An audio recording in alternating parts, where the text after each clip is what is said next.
आज मी विहांसाठी बनवले होते जाळीदार नाचणीच्या आणि ज्वारीच्या पिठाचे धिरडे। हे बनवायला एकदम सोपे आहेत, तसे खायलाही खूप छान लागतात।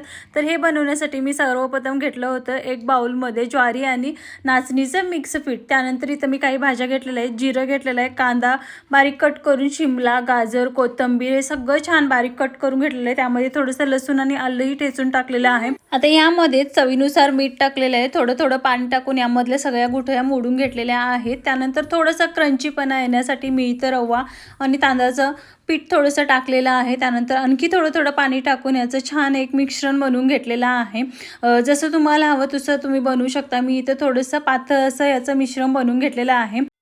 तव्याला छान तेल लावून घेऊन इथं पातळ असं मी हे धिरडं काढून घेतलेलं आहे। झाकण ठेवून द्यायचं आणि छान दोन्ही बाजूनं भाजून घ्यायचं। खायला खूप टेस्ट लागतात, तसंही हेल्दी आहे। तुम्ही एकदा नक्की ट्राय करून बघा। चला तर मिनी ब्लॉग इथंच एंड करते, भेटू नेक्स्ट मिनी ब्लॉगमध्ये। तोपर्यंत बाय।